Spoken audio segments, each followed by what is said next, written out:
Joseph is now the Bechor. So Judah gets some kind of Judah gets the best blessing of the other brothers, but Joseph scores the. Yeah, but he's called the wild ass. The wild ass of a man. Yeah. Is it Joseph called the wild ass or one of the other guys? No, it's Joseph. I thought it was one of the other guys. I think that's a compliment. Really? I guess. Are those blessings all political, kind of That's a great question. to get to where the kind of tribes lay at? Yeah, it's largely that way, in reference to previous narratives. It's largely that way, but not entirely. And entirely, there's some sort of tradition about what he said. It's an interesting. Well, we'll talk about this scene in a minute, because the whole idea that you gather your family together and tell them what's going to happen. It's a great scene.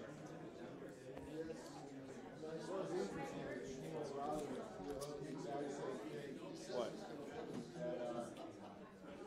I brought up when I first saw his father affairs article. What, the way the questions were asked?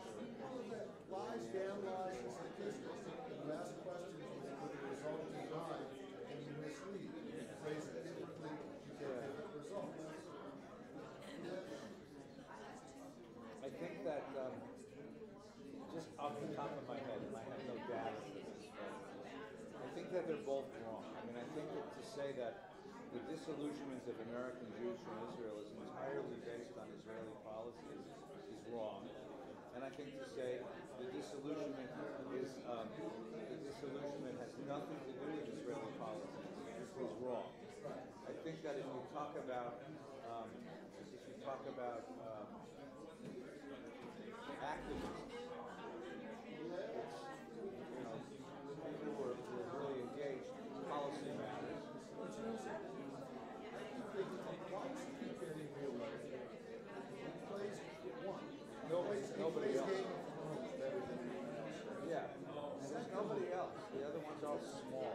Secondly, in a people's army, everybody's child is in that. He is very cautious about what he does. Yeah. You go right, you're going to get more mothers. You go left, you're going to get terrorist deaths. That's what I believe in the Israeli communist. Yeah. You don't have, there's nobody else though who has the stature. There's nobody, everybody else looks tiny. Yeah, well he's the next, he's the next general looks great until he becomes a politician. Yeah, and then he loses his ability to do it. I also just listened to the other day to the last It was good. The speech wasn't very good, but the question and answer was good. I would have liked him to ask him how she views Joe, because I'm interpreting her theology as if this life is all there is, there's too much crap and it's Yeah. which made it feel But it's also a Christian thing where you say, God is with me in my suffering. You know? I didn't want to push too hard because she was in a lot of pain. She's suffering. I was being very, very ginger about letting her talk about the things she was ready to talk about, but not pushing too hard. Why did she come? She wanted to come because she started to feel normal. She wants to start to get back into her normal routine. And this heals her.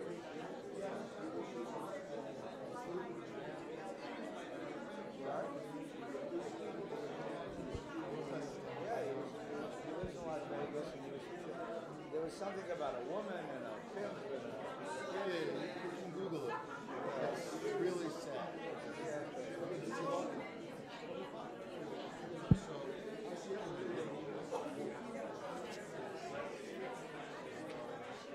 Morning.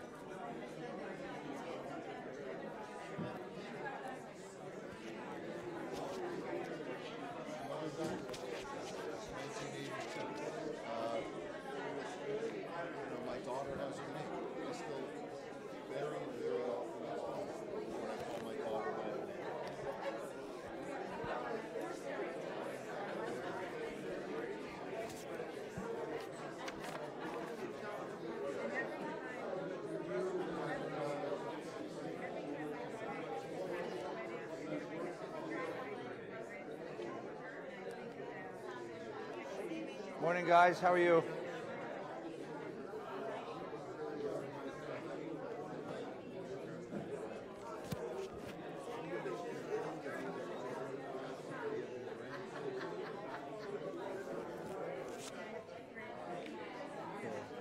Were you trying to ask a question last night? I'm sorry. No, questions. Some questions I didn't want. Yours I would have taken. And I only saw you out of the corner of my eye. 9 o'clock's the witching hour for our people. So. I was going to ask a question about my experience with dialogue, but I've been in a few. Yeah. It still seems to focus on Israel and Palestinian issues rather than on. He may come back. He may come back this afternoon. I'm interested in how he deals with that in I tried to stay away from that. I mean, I have an understanding of what his policies are. Yeah. I have an understanding of his policies. There was any listening to his version of history. I don't know. One year, Martin Luther King weekend, like my older daughter and I went on a VBS function to serve food at a homeless shelter. And it was done in conjunction with an African American church. Phil Barron got up there with a guitar and sang "Oh Saw Shalom" or something.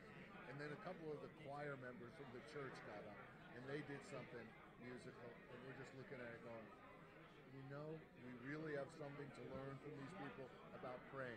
I know. I've been in that situation. I know what you're saying. You know exactly what you said. It's like, you know, I'm sorry.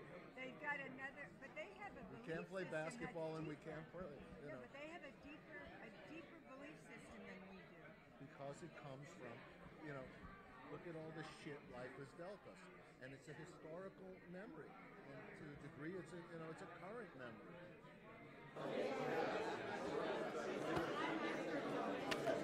Good morning, good morning, good morning. Good Shabbos.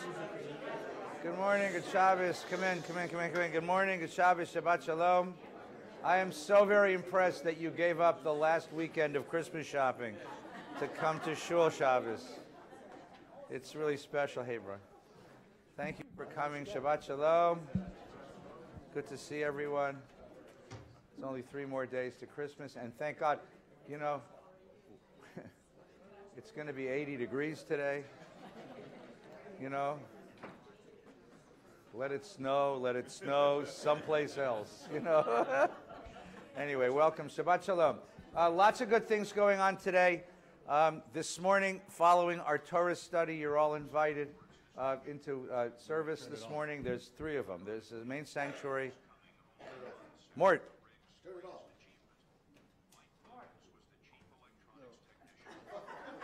Mort, you're giving the lecture, Mort.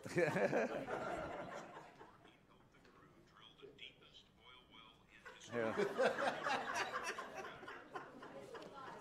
Oh, there it is. Okay. Thanks. That's great. That was interesting. Following this, there's a main sanctuary service, lovely young fellow having a bar mitzvah. There's a library minion upstairs, and there's Tat Shabbat in the Sher Lapati Chapel.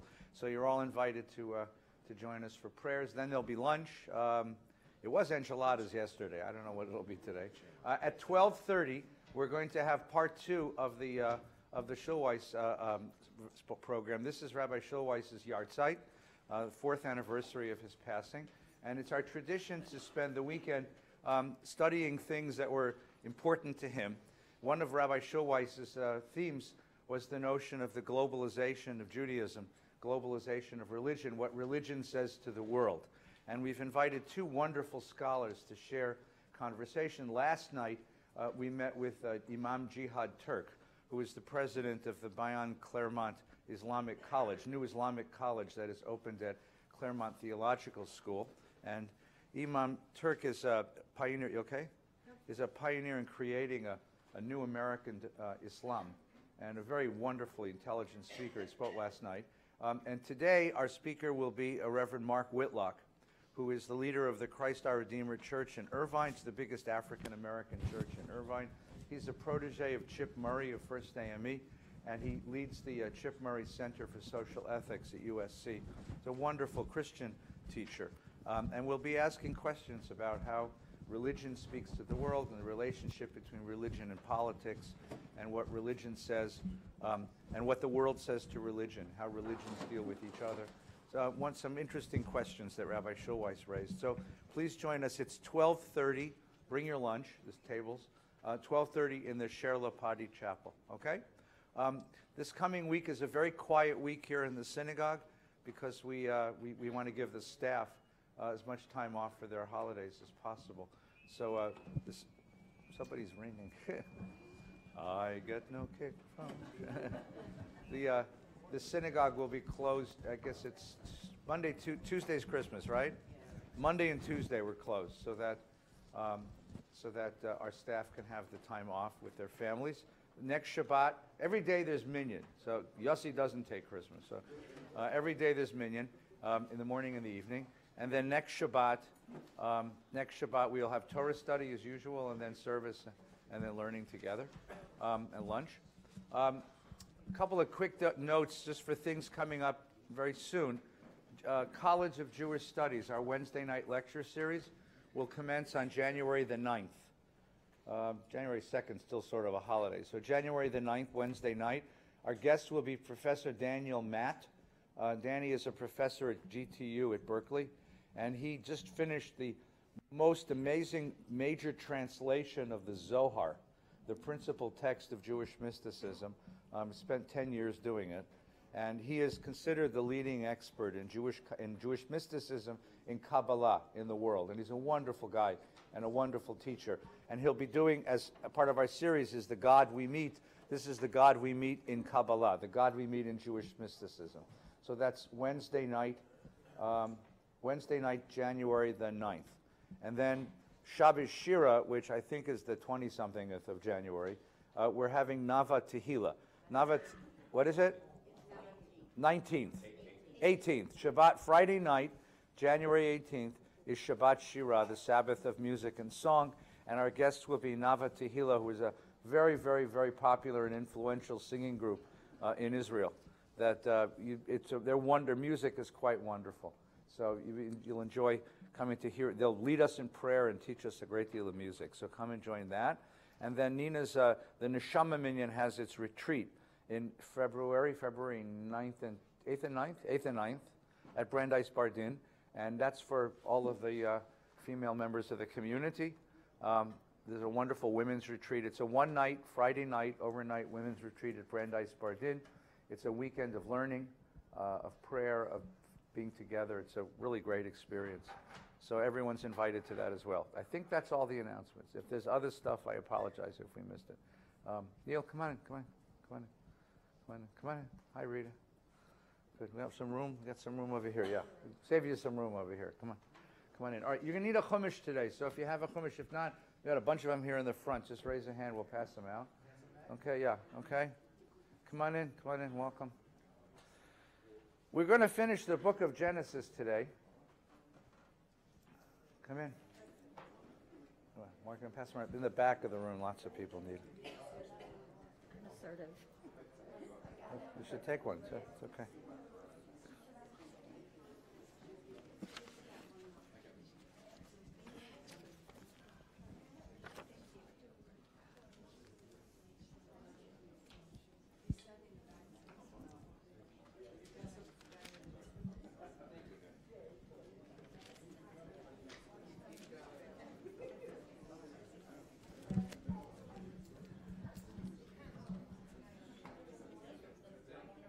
Okay, we're on page 293. 293. Do we have any more? If you can share with people, that would be great. We have any more around? Anybody? In the back there. Okay. 293. You ever see these movies that depict life in Europe in the early 1930s? I guess Cabaret, the musical, is that way, right? And there are other, Garden of Finzi, Contini, these other movies, and they show you family life, normal life, and people are happy and joyful and enjoying life and making plans, and you know what they don't know. You know that they are the edge of a precipice. You know that they're the edge of the abyss. Right? Go and look up a newspaper for September 10th, 2001. Not 9/11, 9/10. What was important to us on 9/10?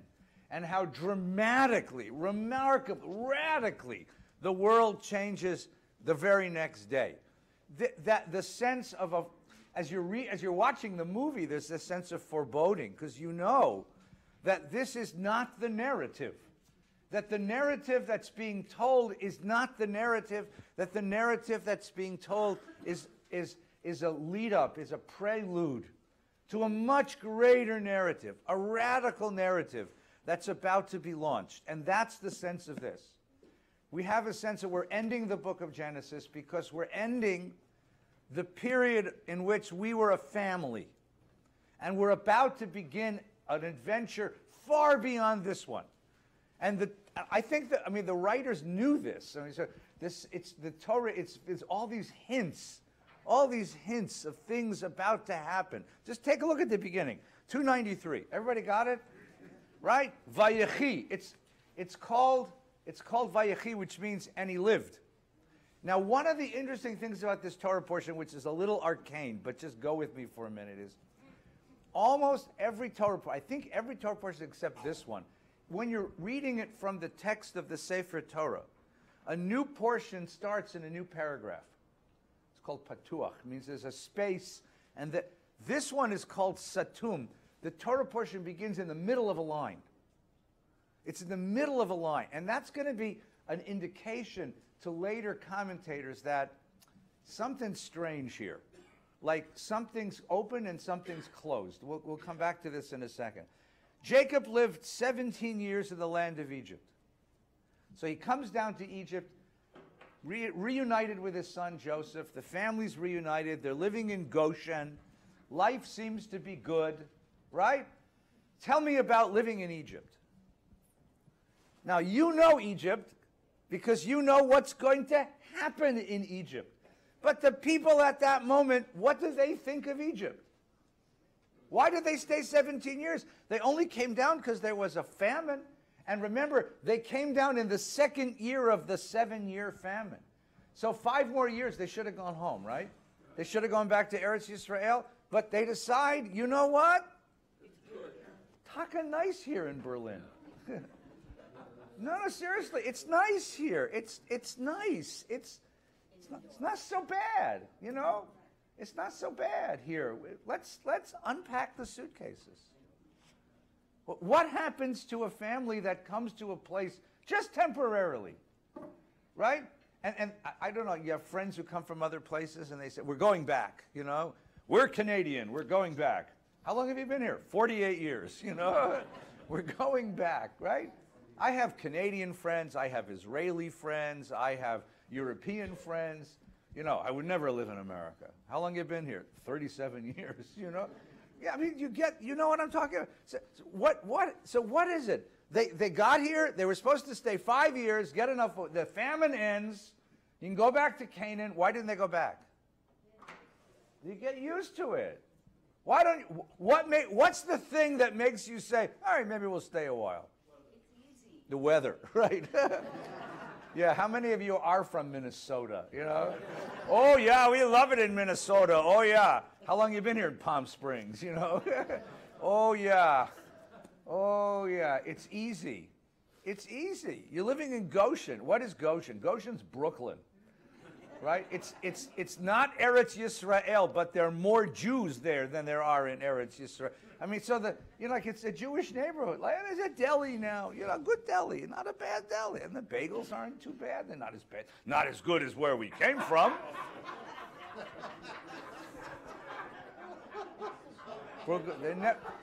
This is one of the rules of Jewish refugee life. The bagels, wherever you are never as good as the ones where you came from.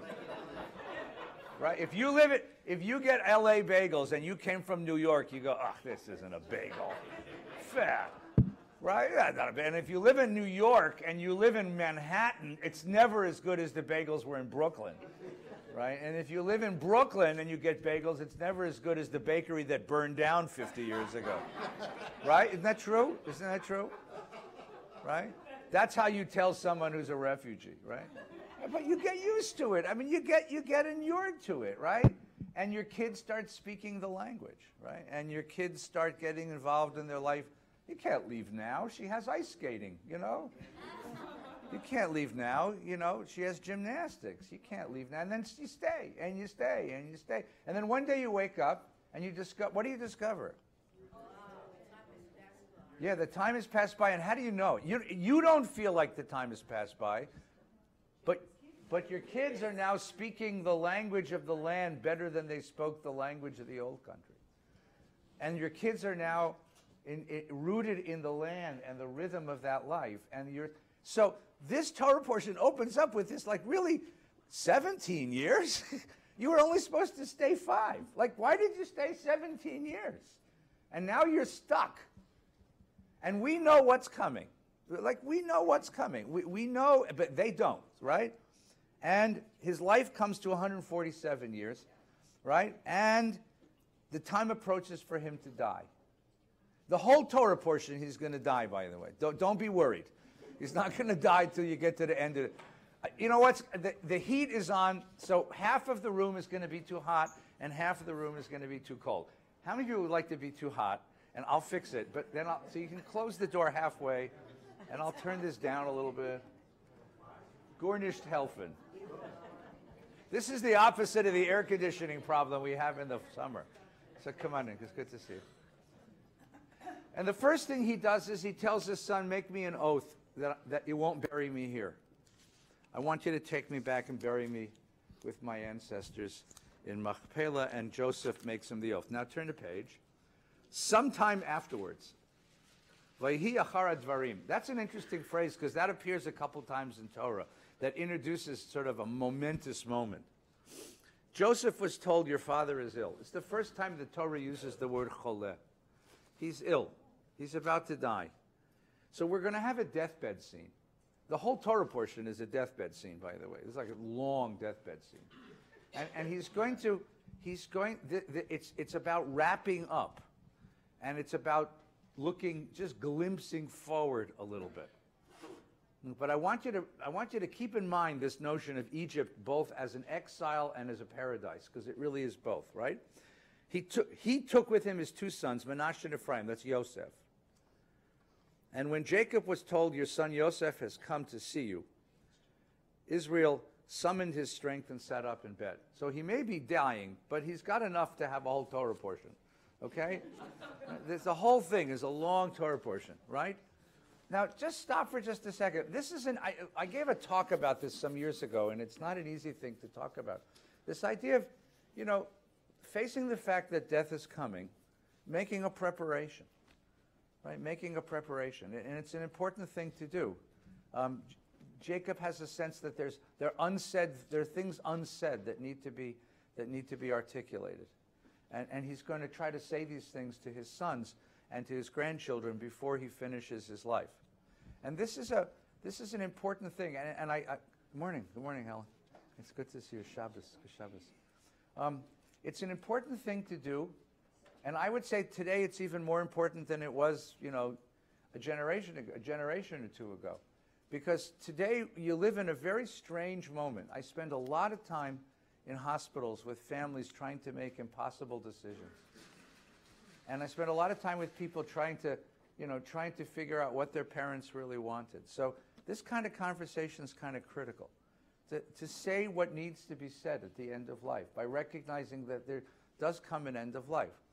You'd be surprised, well, you wouldn't be surprised, how many families have to deal with the death of a loved one, even a very elderly loved one, and it's a complete surprise. Right, Reba, there's a seat over here. Rivala, there's a seat right over here. We got seats. Come on. For you, baby, we got seats. About families that are just not prepared at all, whatsoever. Have not talked about it, have not said what needs to be said, and that always leaves a tremendous gap in the life of a family. First of all, in terms of making hard decisions, what did Papa want? What did Mama want? Ventilators, feeding tubes, this kind of dramatic resuscitation, or what? And then the other kinds of things are just the more emotional things that need to be said, right? The kinds of last words that need to be said. And it's part of it is because American culture is so terrified of the idea of death. So let me give you a hint. Most people die. And it's so the Torah says, like, the Torah is giving you a very interesting image of a guy who knows his time is coming, and he says, I have something I want to say to you. I want to convey this, and I want to convey it directly to you. And this is a very important ethic. This is a very, very important ethic. Question? Yeah. Where's the microphone? Oh, here we go. Yeah. Why in Torah sometimes Jacob was named Jacob, and Yeah. the other time in Yeah, this like is a good... next, it's saying it's You're being right. called Israel. That's a great question. So Avraham was named Avram. It gets changed to Avraham, and it never goes back to Avram. Sarah was Sarai. She becomes Sarah. It never goes back. Right? Solomon was Yedidia, and he becomes Shlomo. He never goes back. These names are changed forever. For some strange reason, the name Yaakov and the name Yisrael are used interchangeably for Jacob. Okay? His name is changed in that wrestling match with the man, the angel. But he seems to go back and forth, and you can see here in one sentence he goes back and forth. So, yeah. But in that opening, to your point, Right. it's Yaakov, the person who lived these 17 years, but it's Yisrael who's about to die. So is that what you were talking about? That there's something a lot bigger about to die than just the man. That's a great question. So one way to understand it, Benny's drasha, Benny's interpretation, is very important. So one way to read it is, Jacob is a man, a very, very flawed, mortal man. In some ways, a very small man. Yisrael is the patriarch. He's the bigger man. He's what this man represents, right? It's interesting that we call ourselves B'nai Yisrael, not B'nai Yaakov, right? So he is our archetype, he is our patriarch. So one way to read it is that when he plays each role, okay? So Yaakov, a man who's frightened like all of us are of death, who understands that mortality is terrifying, who has had a life of bitterness and pain, is about to die. But Yisrael, the patriarch, has words to share with his children because he understands that he's setting something in motion. That's one way to read it, okay? That's one way to read it. A second way to read it is simply that you have a splicing of two texts here. That you had two traditions. You had a tradition which calls him Jacob and a tradition that calls him Yisrael, and it splices them together. And you have here a bad splicing, basically, or a bad editing. The same thing's going to happen with Moses' father-in-law. Moses' father-in-law is sometimes called Yitro and sometimes called Reuel. And you see sometimes where the two come together even in the same verse. And the Bible, the shot of the text, the simple meaning of the text, assumes that we're going to read it as synonyms, the same guy. But you wonder, like, do they actually mean something different? So as we're reading it, read it and see if you can find it. Benny suggests that Yisrael means a bigger thing, a bigger man, the projection of a bigger man, and Yaakov is the image of a smaller man. See if that plays out as we read it through. Okay, okay, ready? Right, what? Yes. Yeah. Thank you. I'm glad you agree. Burl. Man says yes, so I'm going to take that. I don't get yes very often in this building, so I'm really happy. Thank you. If Yes. this Parsha is about death, Yeah. why is it denominated Vayechi? Yes, that's a great question. If the Parsha is about death, why is it denominated Vayechi? When Sarah dies, the Parsha is called Chaye Sarah, right? The name of a cemetery in Hebrew is Beit Chaim. Partially that's called euphemism, which is, you're trying to, what? Eternal life. Well, that's another, so that's a drasha, you see. Part of it is euphemism. Part of it is the idea that, so the question is, what lives and what dies? What stays alive? What is eternal? What keeps living even after the man dies? That's a very, very good, you're all getting the good sermon topics this morning. Right? Any one of these sermons could be heard in the synagogue later today. Depends on which one the rabbi decides to give. Jacob says to Yosef, right? So he summons Yosef to his side. So here comes his son. And his son is the premier, the prince of Egypt, right? The premier of Egypt. And Yaakov says to Yosef, El Shaddai appeared to me at Luz in the land of Canaan, and he blessed me. That was the first journey out. Remember? So what is this man doing? You know, like lots of old guys do. Let me tell you my story, son. Right? Let you get the story. He's recounting his life, right? And he said, I'll make you fertile and numerous, making of you a community of peoples, and I will sign this land to your offspring to come for an everlasting possession. So what's ironic?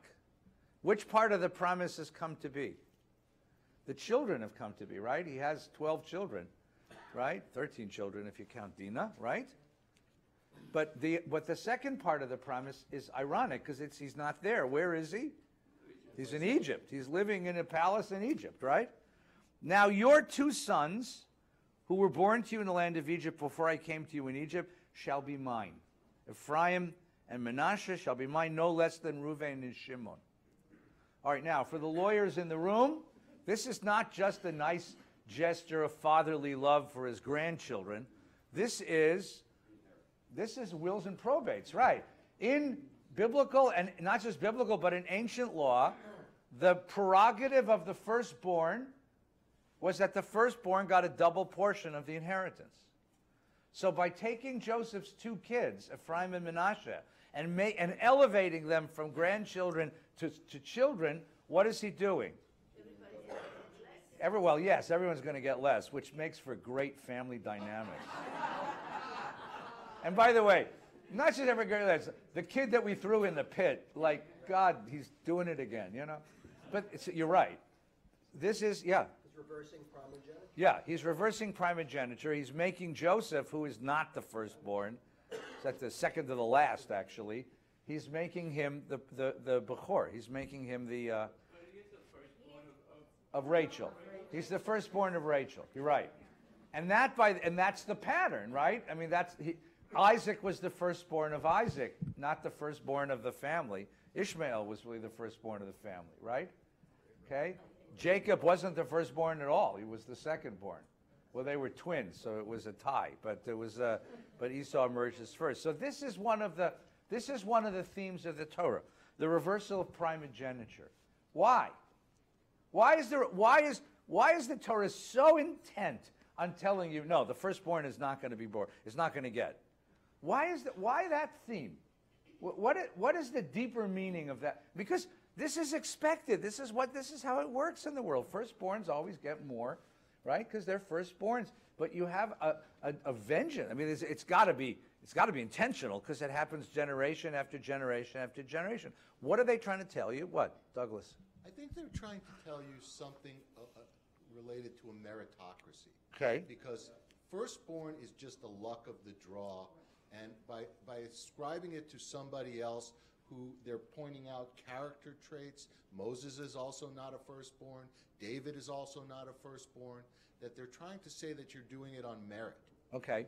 You're doing it on merit, on character? Yes. On capacity, and not simply on the luck of the draw, the genetic luck of the draw. That's part of it. Okay, good. Yes. Though if you read Thomas Sowell, you will discover that there's a lot of success that is based upon birth order, and that firstborns tend to be overachievers more than... Well, firstborns are generally superior. Just ask... Right, Pom?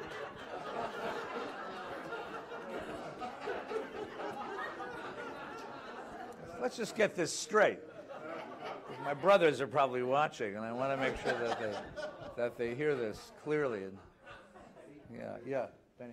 So, isn't Jacob's wealth or estate really back in Canaan? That's the land. And if he's elevating these kids, is he really trying to make sure that in the future they go back? That's good. I'm not sure that the wealth is there. I think that I would imagine if there's famine and drought in Eretz Canaan, that they would have brought the flocks with them down to Egypt. No. But it's not just the flock. The value is the land. The land, but yeah, but right now the property is movable. I mean, the land is your claim on. You have to go back and conquer it. right? I think that, and what will happen eventually is that they will have double portion. Ephraim and Manasseh will each get a section of the land. That's part of it. But right now it's moved. You're right. I mean, he wants them to go back. Yeah, but Levi doesn't get a section. Levi is going to be taken out later because he's going to be given a special role. No, I'm just elevated curious whether this was a ploy to kind of make sure Yeah, okay. the kids will go back in the future. You want your kids to go back. How do you get your kids to go back to the old country where you know you belong? That's a great question. Take them on a cruise.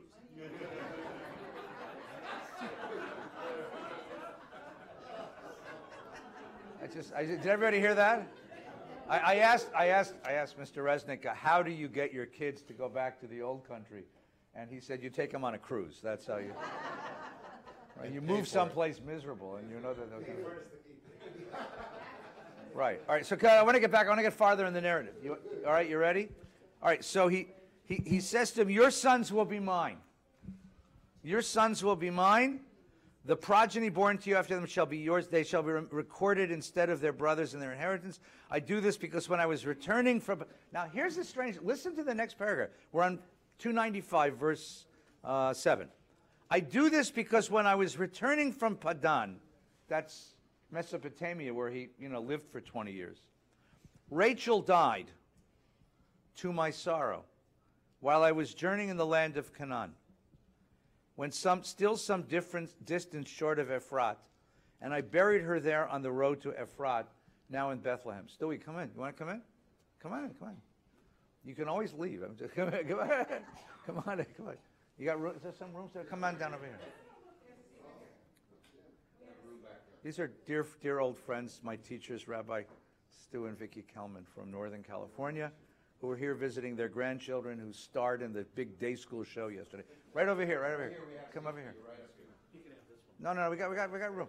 You got to go? We got 2 seats right over here on the aisle. They're free.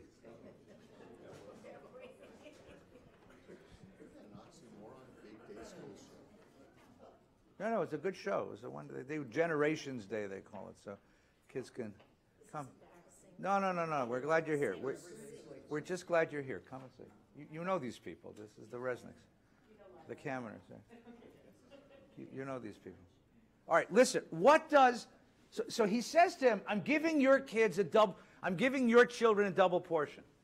Ephraim and Manasseh shall be mine the way that Reuben and Shimon are mine." And then he says, "Let me tell you the story of how you were born. Because your mother died on the road, and I buried her in the middle of nowhere. And he says to her, "I was journeying in the land of Canaan, when still some distance short of Ephrat, and I buried her there on the road to Ephrat." Now it's Bethlehem. "I didn't even bring her into the land." I mean, she's really on the edge of the land. What does the double inheritance for Joseph's kids have to do with the death of Rachel? And why now? How many years ago is this? This is 47, 48 years early, right? Right? Benjamin is born. Right? This is like 40 years later. He's remembering the death of his wife. What does the death and burial of his wife Rachel have to do with the double portion that he's giving? And why is he so guilty about having buried her in the... Why is he going back to this narrative? What does this narrative have to do with the previous narrative? Why does Jacob remember this? Yeah, pass it down, Ben.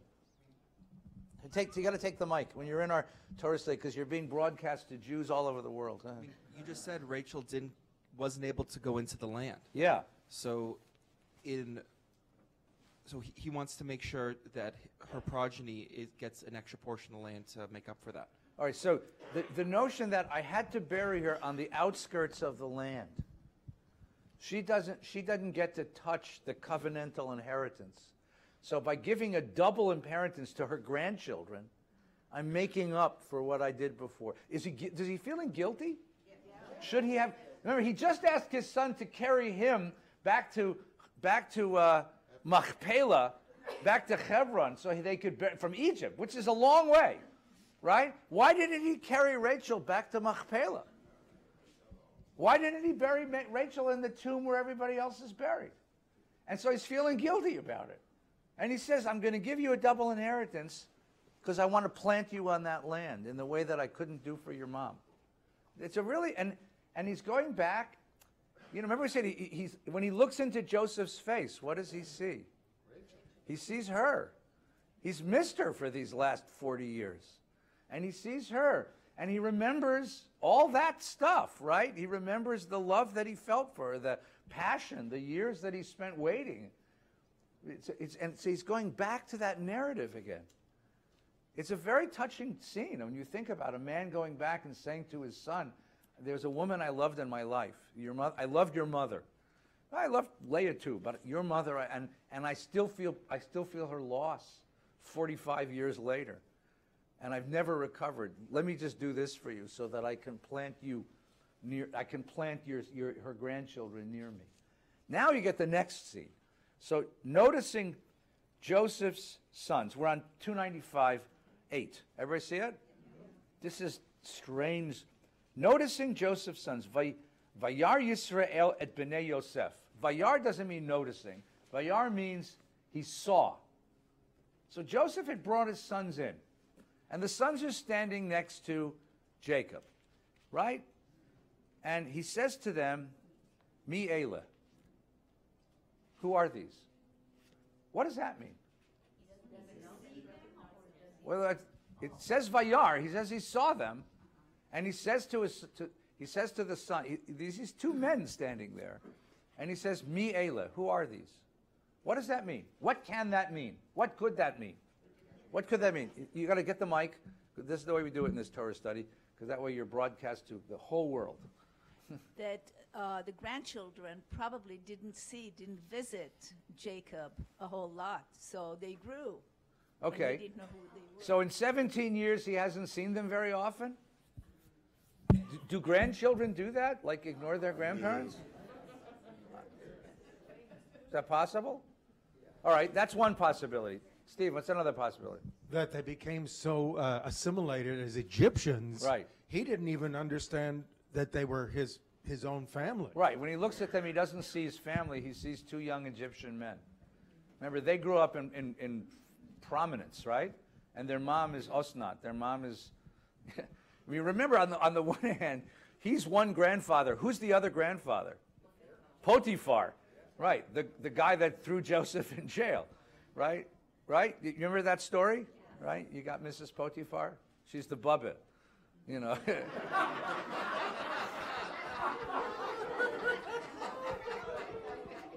Catherine Ross. You know. Here's to you, Mrs. Potiphar. So the possibility that they have become, these are the first two diaspora Jews born in the world, right? And they have become so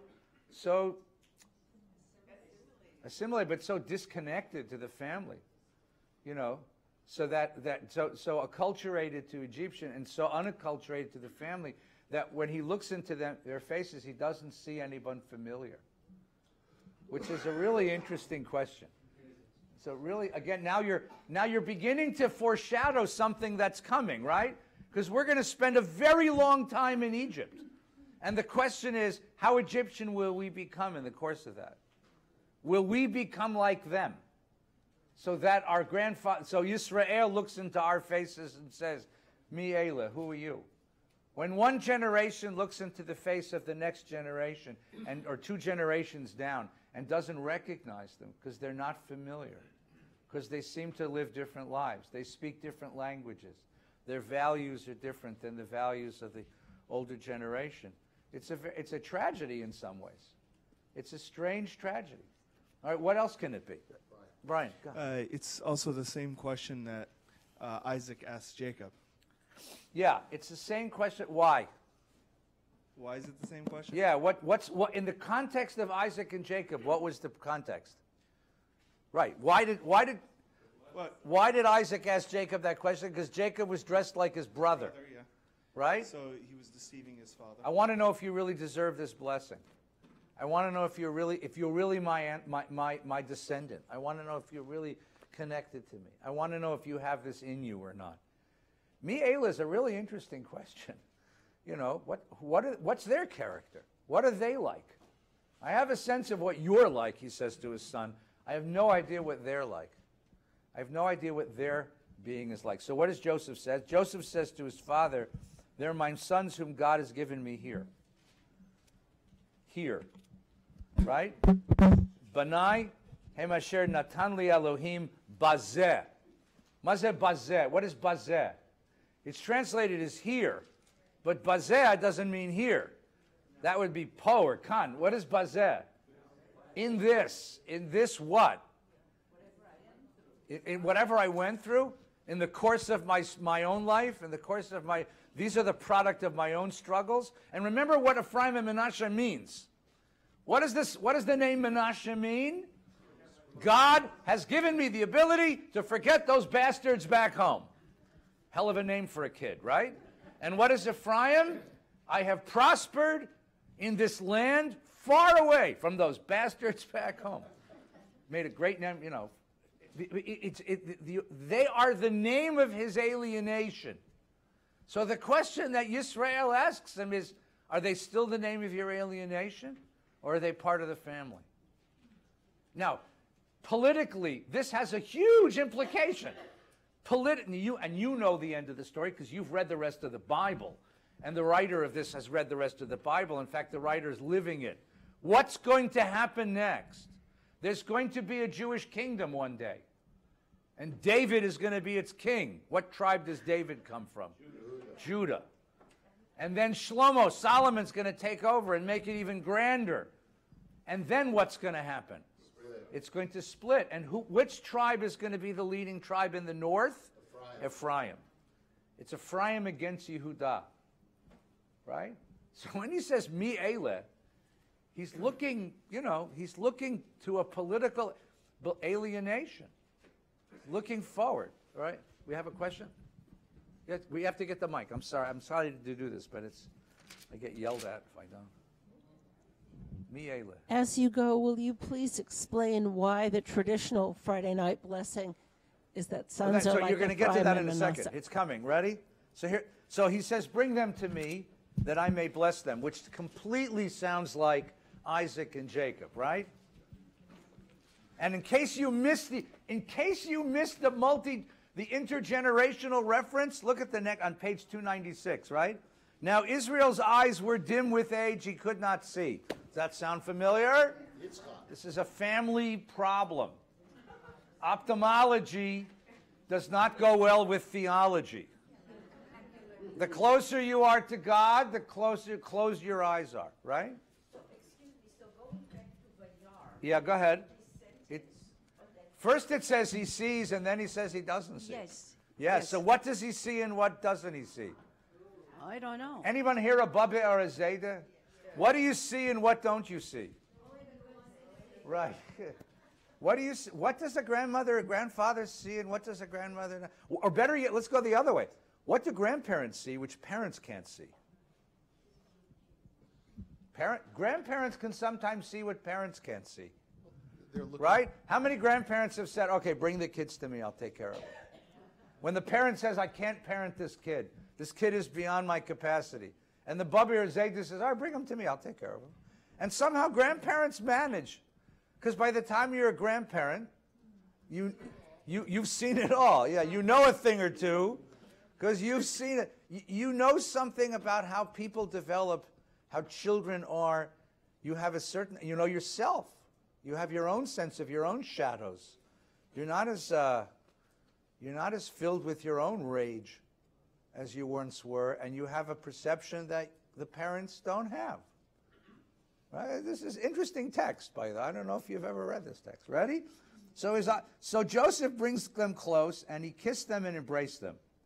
And he said, I never expected to see you again, and God has let me see your children as well. Now, that should be the end of the story. I mean, roll credits. I mean, that's it. I mean, that's the beautiful ending of the story. But the problem is that with Jews, there's never an ending to the story. The problem with being an eternal people is there's always a sequel. And the sequel's always more complicated. It's like Game of Thrones. It never ends. Right? So here we go. You have a question back here? I saw a hand up. Okay, ready? Joseph removed them from his knees, bowed low with his face to the ground. Joseph took two of them. Now the Torah is going to play this little game, and it's just cute. He took his two sons, Ephraim with his right hand to Israel's left, and Manasseh with his left hand to Israel's right. He presents the kids so that the father will put his hands and put his right hand on the older of the two. But we know that primogeniture ain't the way of this family. But Israel stretched out his right hand, laid it on Ephraim's head, who was younger, and left hand on Manasseh's head, though crossing his hands. Shikul Yadayim. He crosses his hands. In case you missed it, in the last chapters of Genesis, one more time, primogeniture gets denied, physically, just like this, right? And he blessed them, right?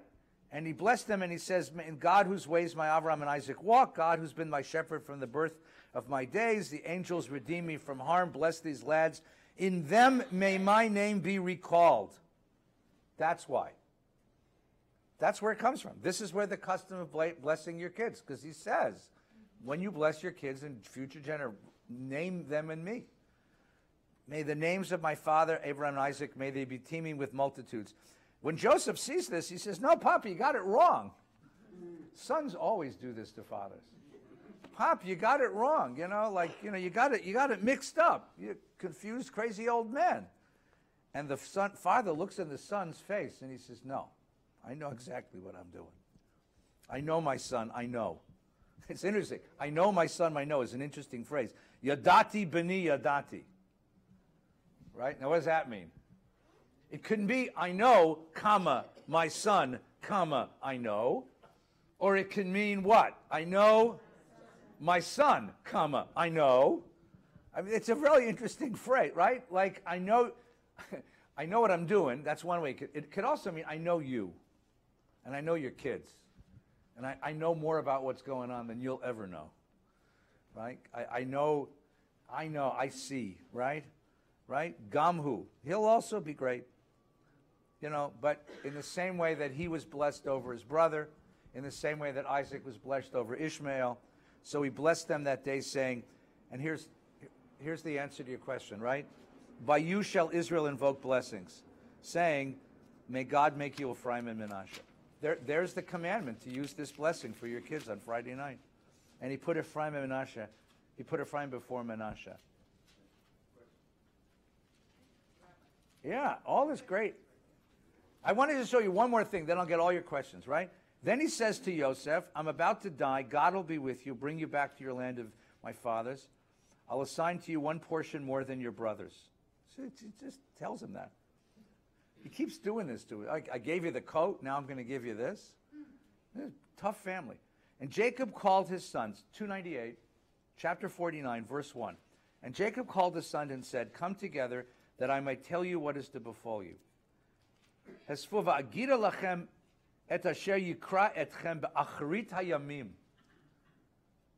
what should he tell him? I mean, if you knew that there were going to be slaves in Egypt for 400 years, why don't you tell them that, right? If you know, if somebody was going to, if you went to a fortune teller on 9/10/2001, or I don't know, I was in the earthquake on the day before the big earthquake in 1994, right? Wouldn't you tell him that?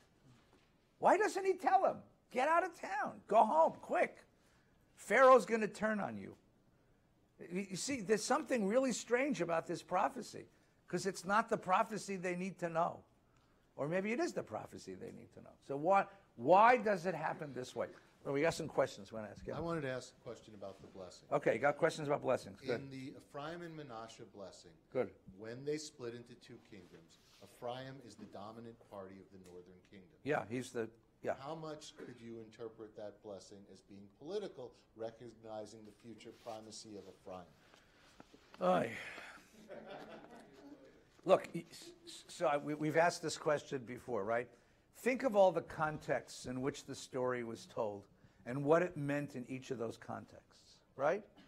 Let's imagine that the story, that some version of the story is passed down. And then imagine that you take this story into exile with you, right? So here we are sitting by the waters of Babylon, trying to figure out what just happened. How did the temple get destroyed? How did Jerusalem get flattened? Why are we in exile? The Joseph stories, I think, are particularly apropos of this because the notion of Joseph is always that the history you're living is not the last chapter of your history. You're sitting in the pit of Egypt, forgotten by everybody, that we know there's more story coming, right? So for an exile standing by the waters of Babylon, reading this story, what does it say? Right? What does it say? Well, it says there's a lot, because there's a God of history that's always manipulating this. That's one of the answers to the question is, why is primogeniture the advantage of the firstborn? Why is it they keep messing with it? And the answer is because when you believe in a God who is part of history, a God who is working through history, then that God is going to work through history against conventional forms. Primogeniture is a random thing. But a God who wants this one to be the heir to the covenant is going to find a way to make it happen. A God who's going to make history come out the way that that God desires it to come out. And remember, let's go back a second. This notion of living on upstairs and downstairs history. In our downstairs history, the phenomena that come at us each day seem completely random. Completely. Why did this happen to me? It's only when you have a moment to look upstairs and see the broader sweep of history that you say, in some sense, this was beshert. There's some force to this. God does not occur in the Joseph story. Did you notice that? We've now done 4 parshiot with Joseph, right? God speaks to Abraham. God speaks to Isaac. God tells Abraham where to live, when to go here, when to go there. God speaks to Isaac. God speaks to Yaakov. Does God ever speak to Joseph? Only in a dream. Only in the interpretation of dreams. But you get a sense of the divinity in this story in the God who's manipulating the history. Because in every moment you have a sense that this is part of some bigger plan. This isn't an event all on its own. Right? And we did this before. That every time it looks like it's a tragedy, it's a prelude to a victory. And every time it looks like it's a victory, it's a prelude to a tragedy. I mean, that's the game. It's a roller coaster theory of history, right? So Joseph is favored by his father with a coat of many colors and an extra measure of love. Is that a victory or a tragedy? That's a victory. No, that's a tragedy, because that's going to evoke the jealousy of his brothers. Oh my God, his brothers are going to hate him. They're going to hate him. They're going to grab him. They're going to throw him into a pit. He's going to get sold into Egypt. Oh, God, that's a tragedy. No, that's a victory, because that puts him on the spot where he needs to be.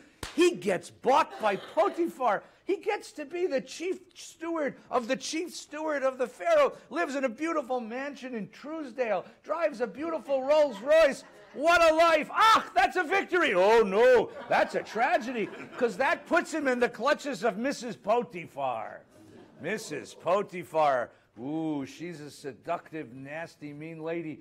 She's going to destroy him. Oh, my God. She accuses him. He gets accused of touching the master's wife, gets sent into the pit, into the horrible pit, the dungeon of Egypt. That's a tragedy. Oh, no, that's a victory, because that puts him in touch with the cupbearer. He meets the cupbearer of the Pharaoh, interprets his dream. That's wonderful. No, that's terrible, because the cupbearer forgets him. Oh, my God. That's horrible. The cupbearer forgets him. For years he languishes in the pit. That's horrible. Oh, no, that's great, because then he's ready to come out and interpret the dream of Pharaoh. He interprets the dream of Pharaoh. He becomes the vizier. That's great. No, that's terrible, because his brothers show up. His brothers show up. Oh, that's horrible. No, that's wonderful, because his family is finally reunited and they're brought to Egypt and they prosper there. They prosper there. What could be more wonderful? No. What could be more tragic? Because that's going to put them right in front of a Pharaoh who enslaves them and tries to destroy them. Oh my God. That's the worst. No. That's the very best. Because out of that will come Yetziat Mitzrayim, the Exodus, the revelation of God, and God will bring us to Mount Sinai and give us Torah. I don't even know what to say. Is it a tragedy or a victory? And the answer is, that's right. You can't know. Only God knows. So we who sit languishing by the waters of Babylon, having seen our city destroyed, our temple burned, our priests murdered, our king humiliated, that's a tragedy. Oh no. That's the theory of history offered by the book of Genesis in the end. Right?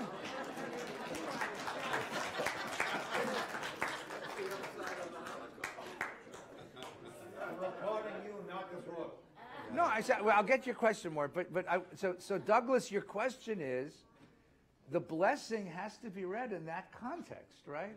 Of course Ephraim is going to be blessed. We know what that's going to do. It's going to make Ephraim, the northern kingdom, becomes prosperous and powerful, but then it's destroyed. In fact, the reason it's destroyed, the Torah's the Bible, the Book of Kings' understanding of this is, it's because we couldn't get along. It's because the brothers never gave up their animus. It's because Yehuda and Ephraim could never make common cause that we were then subject to the powers of these Mesopotamian empires that came and destroyed us. So the question at the end is, Hine matovu manayim shevet achim gam yachad. Having been whacked by history this many times, do you think you get it now? Do you think that you can see that in your brother's blessing is your blessing? Or are you still jealous and angry and rageful and unable to see that he is your brother? That's the question that exiles sitting at the waters of Babylon are asking themselves. Now, and then it goes on through Jewish. I don't know if you know this, but in Jewish, even today, Jews have a hard time getting along. I knew you'd be surprised by that. The funny thing, last night we have this wonderful teacher of Islam who was our guest last night, Imam Jihad, who's a sweet, wonderful soul. And he says to us, organized religion. My religion is about as disorganized as you can get. And we're sitting, all of us in the room sitting there going, Vayechi, you have no idea. I said, the only difference between him and us is that they have 1,250,000,000 Muslims in the world, and we have 12 million Jews. But we have more conflict per 12 million Jews than he has per, it was a really interesting comment that he made last night. Right, so this is the question is, the blessing, I think, is a foreshadowing. If you believe in prophecy, it's Jacob's prophecy, but if you believe in the historical generation of these texts, it's exactly what a community wanted to hear. And the question that's being asked at the end is, can you celebrate your brother's blessing? Because if you can't, we're doomed. Right? When do we put this aside? Will exile teach us? Has exile taught us? It's an interesting question. Interesting. Now, Mort raises a very painful question. Can that theory of history be maintained into modernity? Okay? Can that theory of history be maintained into modernity? And there are two problems with that theory of history, okay? Problem number one with that theory of history is that as moderns, we don't admit any kind of extraterrestrial, supernatural influence on history. We want to believe that history is not governed by a god of history. History is governed by social forces, political forces, economic forces. People seeking power, people seeking good. The question, we read the morning paper and you read the political and economic and technological reasons why things happen. We just don't think in these same terms anymore. If you use my analogy, or Dr. Hartman's analogy of upstairs, downstairs, we only live on the downstairs. We've given up upstairs history. We want to believe that we have free will and that our free will is dispositive. And by the way, it goes the other way around as well. Zionism was a revolt against that theory of history. Because what Jews learned from that theory of history is sit in exile, God will redeem you, wait for it to happen. And the Zionists came along at the end of the 19th century and said, enough sitting and enough waiting. We need to make our own history. We need to make our own history. And if we don't step up and make our own history, if we don't generate redemption, it's never going to come. It's never going to come. So Zionism is a revolt. And today, most Jews are Zionists in some fashion or another because we accept the fact that we have made our own history. Stop that. Stop that. We'll get to that. We'll get that another. But we'll make our own. So modernity has taken away that vision of the world, right? Okay? The question of modernity is this question. Are there still rules to history? If you don't admit a living God that's controlling history, can you still see a rule in history? Is for example, is there some trend in history that trends toward? I mean, when Martin Luther King says the arc of history bends toward justice, does it bend toward justice? Does it bend toward freedom? Can you see that pattern in history? And that's a very interesting question. Right? Francis Fukuyama, 25 years ago, said that, we're all becoming liberal democracies. He's repudiated that idea. Is there some sense in which history still moves, if not in the direction pushed by a living God, then in the direction of certain fundamental human values like freedom and justice? That's one question. The second problem with this theory of history that makes it impossible for moderns to accept is that you've lived through the most traumatic century in all of Jewish history. I mean, I told you this before. The greatest moment of destruction in all of Jewish history was Churban Abayit, the destruction of the temple in 70 by the Romans. The Holocaust matches it or exceeds it. The greatest moment of redemption in all of Jewish history is Yetziat Mitzrayim, the Exodus from Egypt. The recreation of State of Israel matches it or exceeds it. The problem is that Yetziat Mitzrayim and Churban Abayit took place 1,500 years apart. The Holocaust and the recreation of the State of Israel take place in the experience of one generation. How do you make sense of that? How do you find a historical theory that can embrace that kind of oscillation, that kind of radical shift from one to the other? Because anything you can say about one negates the other. In 1967, when the victory happened and everybody had stars and everything, oh, God is at work in history. God has redeemed the Jewish people and given us back the city of Yerushalayim. Yeah? Then what do you say about Auschwitz? I mean, if there's a God in history, where was he in 1943? Right? So then you say, okay, I don't believe in a God of history, because obviously the Holocaust proves that. Then you say, well, then what is the sacred meaning of Jewish history of the State of Israel? And this is now the conversation. Wait a second. This is the conversation that we are having when we read this text. Can I see myself in this text? Or am I blocked from seeing myself from this text because I live in a world of events which are just beyond my imagination? So there are philosophers like David Hartman, Yeshaya Leibovich, and others, Fackenheim, and even Heschel, who tried to mediate this, try to interpret this. But I think that a certain quality of humility is necessary. To wait a couple of years, like 300 years. Come back in 300 years and I'll have an answer for you. How can Hitler be God's agent? Well, that's the problem with saying there's a God of history. Exactly.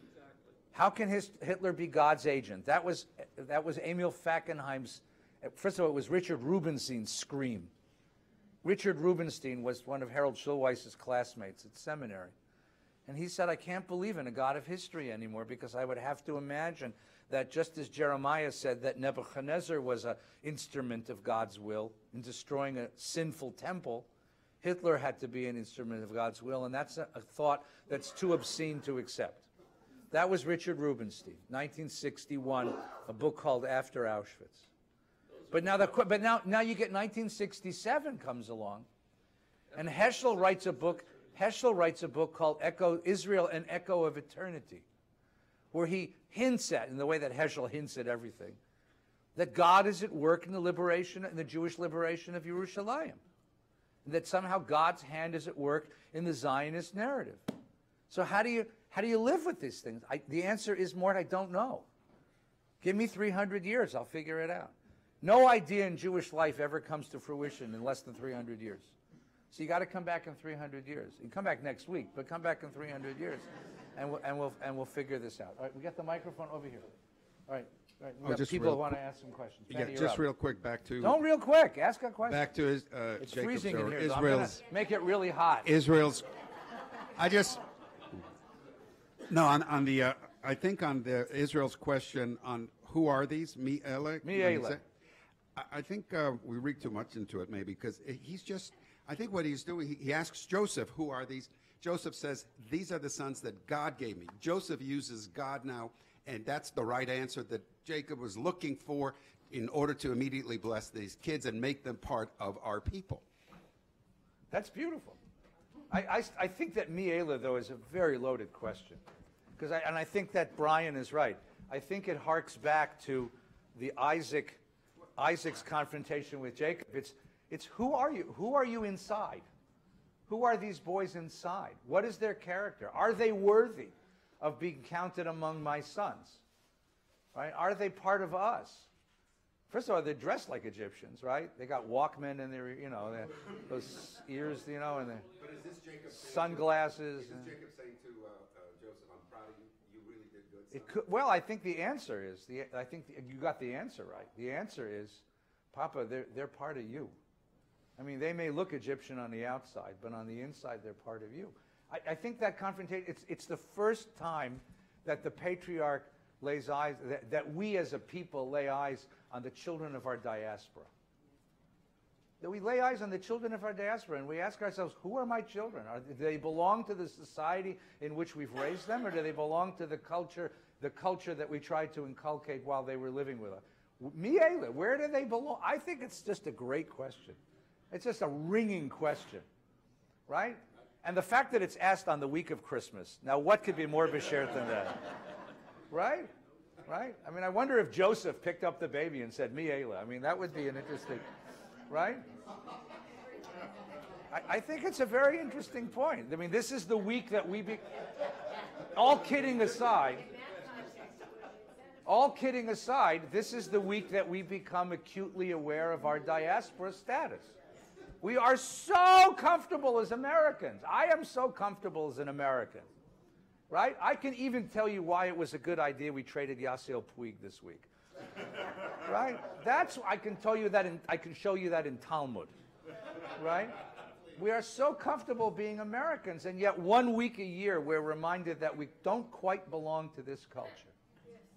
We don't quite belong to this culture. We're comfortable here. We're safe here. We have proper, and yet one week a year, 1 week a year when we go seeking Chinese restaurants, because we, like them, don't quite belong, and that's an interesting. Mi'ele, where do you belong, or who has the mic? Please. So Jude. you took my thunder away because I was going to talk about that, but to elaborate a little more.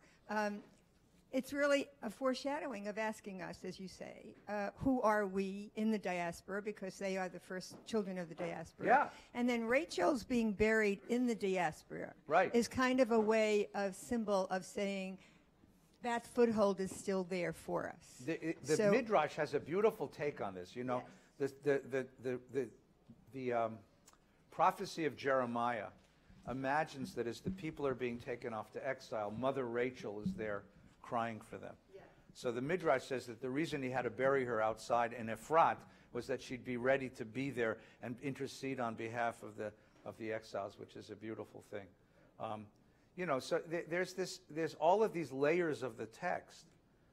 There's all these layers of the text, but that the patriarch still remembers the wife that he lost 40-something years earlier and feels guilty that he's not going to be buried next to her. It's an interesting emotional outburst. Yes, please, Vaksha. You mentioned about independence of Israel, and then you said you asked about the Auschwitz and the diaspora. The problem is, I believe what Rabbi David Kushner believes.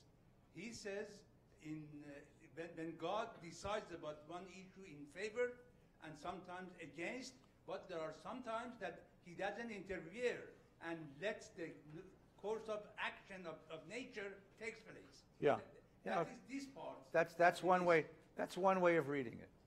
Look. So what's happening in our generation is we're trying to figure out, Can we accept this theory of history, this idea, this philosophy of history? And how do you live in our moment with that, and how do you understand it? And you have a whole variety of different answers that are being offered. I don't find any of them terribly convincing. I respect the courage and the imagination of those who are trying to put forward these answers, but each one of them has one big gap in it. If you say sometimes God interferes and sometimes God doesn't,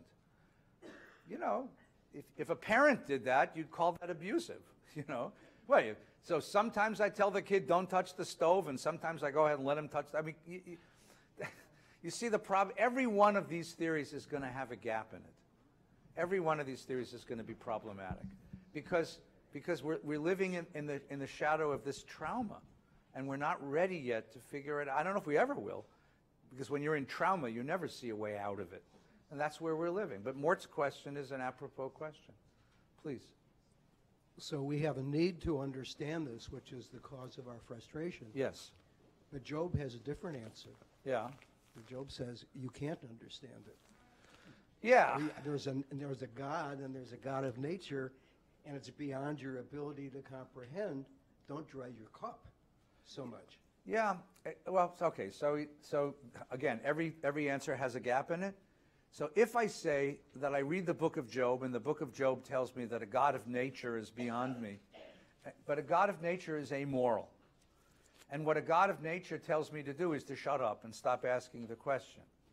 But I don't live with a God of nature. I live with a God of I live with a God of covenant. I mean, the opposite of the book of Job is Genesis 18, where Abraham says, Hashofet kol haaretz lo yaseh mishpat. I expect justice of you. I expect justice in my world. Where's the justice, And Job says, you'll never find that justice because the God of nature has no justice. And Abraham says, that's what covenant's all about. So then it's all about So Richard Rubinstein follows your logic and says, if this is a God of nature, don't expect justice. Worship a God of nature, you see, and give up on the expectation of justice from the world. I'm not sure that we're ready to do that. I mean, he becomes and then he says then the function of religion is simply to protect each other in the darkness. It's a sad, tragic, painful, ugly philosophy, So then Fackenheim comes back and says, I refuse to give in. I refuse to relinquish my covenantal demand for a God of justice. I still expect some kind of justice in the world. And you're right. Every one of these philosophies has a gap in it. Every one. Okay? So it's wonderful to read it. And you can understand what the writer of Genesis was trying to say. It's a real hard question understanding what you do with it today. Please, go ahead, Mike. Okay. So in chapter... I will tell you why we traded Puig in a minute. I think this is important to hear the Talmudic answer for this, right? So in chapter 49, Jacob brings his sons together to tell him what's going to befall them. Right. And so he says to Reuben... He's one hell of a father, by the way. Yeah. Right. He says to Reuben, you are my firstborn, unstable as water. You shall excel no longer. Then he goes on and he says to Shimon and Levi. Yeah, he doesn't like them either. You are a pair. Cursed be I think you have to do it in like a Yiddish. It's like, oi, what a pair are you? That's what it is, right? It's like, Gewalt. Cursed be their anger so fierce and their wrath so relentless. I will divide them in Jacob, scatter them in Israel. Yeah, and the only ones who really get blessed are Judah and Ephraim, right? Right. Judah gets the best of it, and Ephraim gets the best of it, and the others get cursed. Well, they're not cursed. He's just pointing out. See, what's interesting, he doesn't tell them Achrit Hayamim. He doesn't tell them what's going to happen to them. He tells them who they are. He tells them their story, right? And we know later what's going to happen. Shimon and Levi are the two brothers who go and slaughter the town of Shechem, right? Because they defiled their sister Dinah, right? Okay? What happens to Shimon and Levi? Where do we meet them again in the Torah? What happened? Yes, we do. Levi becomes the priests. Levi's Moshe's tribe. They're the guys that are going to slaughter the people after the golden calf. They become the priests, right? What is the job of a priest? He offers sacrifices. What do you do with a priest? What do you do with a violent personality? You sublimate it into, what does a priest do? He offers sacrifice. He kills things for a living. Yes. So you sublimate the violence into sacred violence. Levi is the priesthood, and the priesthood becomes Moses' palace guard, the shock troops. How about Shimon? Do we ever meet Shimon again in the Torah? He's a hostile butcher. Say what? Hostile butchers, you said? Yeah, well, that's if you ever go to a kosher butcher and he's not exactly honest, it's because it's Shimon and Levi. That's earlier. What happens? Anything else? Anybody else remember anything about Shimon in the Torah? You ever hear of Pinchas? Remember Pinchas? Who is Pinchas? Pinchas, yes, you're making a gesture, which is the right gesture. Pinchas is the priest, which means he's a descendant of Levi, and he's going to kill a guy who commits commits an act of political sexual union with the priestess of Midian. And the guy he kills is Cosby, who is the prince of the tribe of Shimon. So what happens to violence? It gets turned on itself. The two come back together, and the violence isn't going to end, but it gets turned on itself, right? I mean, so it's an interesting. The Torah is playing with these themes. Reuven is very unstable because he's unreliable. He loses the bechor, he loses the birthright because he's unreliable. Well, because that's unreliable. You don't mess with your dad's concubines. Make a note of that. Okay.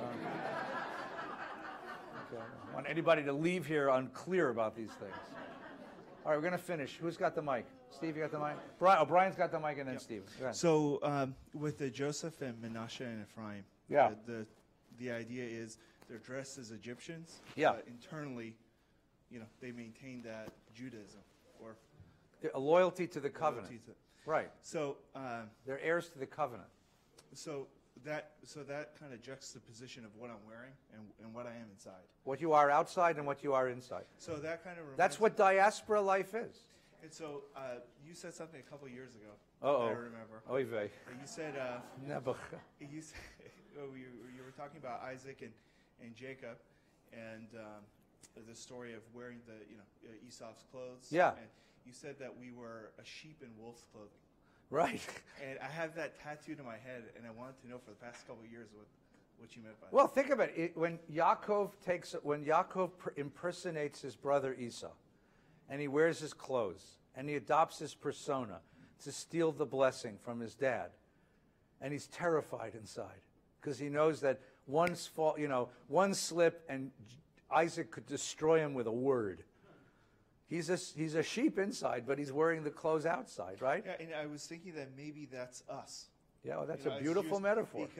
Because we have to act tough as Jews, right? But inside, we're afraid. Yes, it's a sabra. That's what the sabra symbol was, right? Yeah, this prickly, tough, nasty fruit outside, sweet, gooey inside. Yeah, and just the also Bamba's that way. So. It also brought me back to a couple weeks ago where you talked about how we have this. I think it was a big synagogue in New York, and you said it looks like a church. Here we're just like you. It looks like a church. Yeah, it's really. And so how we have to assimilate in order to survive. Well, this is so again. If you imagine that the Torah are narratives that are ancient, but they were assembled, put together, under the conditions of exile. So one of the questions that this community is asking itself is, how do we raise the next generation to be faithful to this covenant and still survive in the conditions of an exile? And maybe a sheep in wolf's clothing is exactly right. Maybe how do you survive as a Jew in the world? The world is not particularly tolerant of people of differences. How do you survive with a certain toughness but not give up the internal commitment, okay? So finish with this. So there's a beautiful midrash that comes from this Torah portion, which we should finish with, right? And Steve had a question. Just real quick. Yeah, go ahead. When you talk about the the God of history, can it be, I don't know, rationalized or midrashed that the bad things come from the humans and free will, that justice eventually comes from God when he's had enough? That's a nice sermon. I mean, look, if you ask Nelson Mandela, does justice win in the end, or Václav Havel?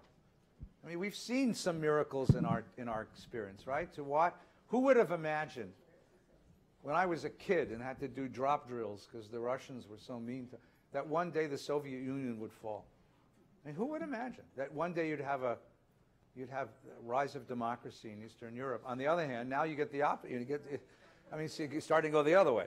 I mean, so these are questions. Does justice win? Is there, when Martin Luther King, it's not him actually, he quoted this about the arc of history bends toward justice. Does the arc of history bend toward justice? I mean, that's the question. Can it? Can we make it bend toward justice? Sandy?